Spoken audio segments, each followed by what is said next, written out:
नमस्कार मित्रांनो, मी डॉक्टर पंकज शिंदे. आज आपण मायक्रो टीचिंग याबद्दल अभ्यासणार आहोत. सूक्ष्म पाठ टाचन विषय भूगोल. आजचं आपलं कौशल्य आहे स्पष्टीकरण कौशल्य. वर्ग 7वी, दिनांक 6/1/2021. पाठ्य घटक मानवी व्यवसाय.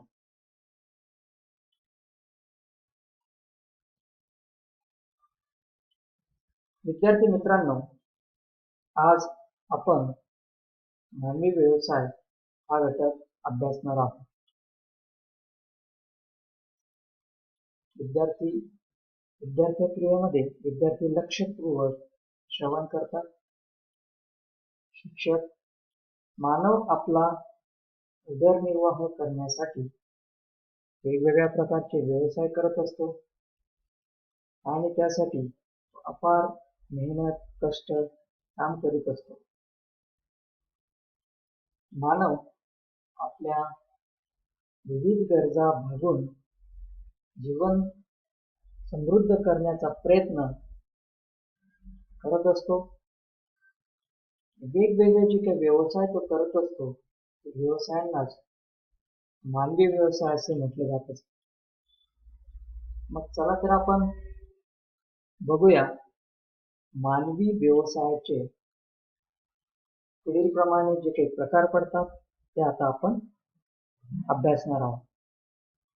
तर मानवी व्यवसायाचे पुढील प्रकार आहेत प्राथमिक व्यवसाय, द्वितीयक व्यवसाय आणि तृतीयक व्यवसाय. या ठिकाणी विद्यार्थी लक्षपूर्वक श्रवण करतो.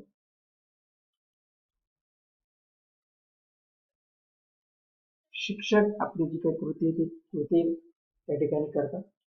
प्राथमिक व्यवसाय याविषयी आपण सर्वप्रथम अभ्यासणार आहोत. मग प्राथमिक व्यवसाय कुणाला म्हटले जाते? तर नैसर्गिक साधन संपदेवर आधारलेल्या जो काही व्यवसाय असतो त्या व्यवसायाला आपण प्राथमिक व्यवसाय असे संबोधित असतो किंवा प्राथमिक व्यवसाय असे म्हटले जात असते.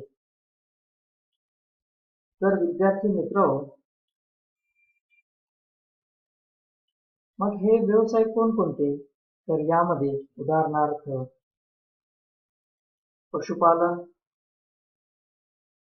अन्न संकलन, शिकार, वनोत्पादन, मासेमारी, खाणकाम, शेती इत्यादी व्यवसायांचा समावेश हा प्राथमिक व्यवसायामध्ये होत असतो.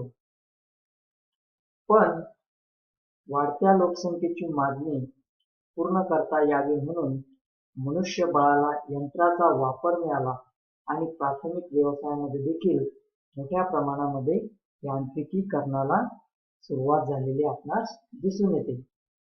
या ठिकाणी स्पष्टीकरणात्मक दुवे आपण साध्य केलेले आहेत. विद्यार्थी लक्षपूर्वक श्रवण करतात. शिक्षक आपले जे काही अध्यापनाचे कार्य आहे ते सुरू ठेवतात. मानव आपला उदरनिर्वाह करण्यासाठी काय करतात? विद्यार्थी उत्तर देतात, मानव आपला उदरनिर्वाह करण्यासाठी काम किंवा वेगवेगळे व्यवसाय करीत असतो. शिक्षक पुन्हा विचारतात विद्यार्थ्यांना, प्राथमिक व्यवसायात यांत्रिकीकरणाला सुरुवात का केली? त्या ठिकाणी उदाहरण देऊन हे विद्यार्थी सांगतात, वाढत्या लोकसंख्येची मागणी पूर्ण करता यावी म्हणून मनुष्यबळाला यंत्राचा वापर मिळाला. यासाठी प्राथमिक व्यवसायामध्ये देखील यांत्रिकीकरणाला मोठ्या प्रमाणामध्ये सुरुवात झालेली दिसून येते. मग जे काही वेगवेगळे प्राथमिक व्यवसाय आहेत, या प्राथमिक व्यवसायामध्ये आपण पाहतो जसे की शेती असेल, नवीन यांत्रिकीकरण या ठिकाणी वापरले जाते. शिक्षक या ठिकाणी आपले अध्यापनाचे कार्य करतात. अंतिम विधान. तर अशा प्रकारे विद्यार्थी मित्रांनो, आज आपण मानवी व्यवसाय व मानवी व्यवसायातील प्राथमिक व्यवसाय हा उपघटक अभ्यासला. धन्यवाद.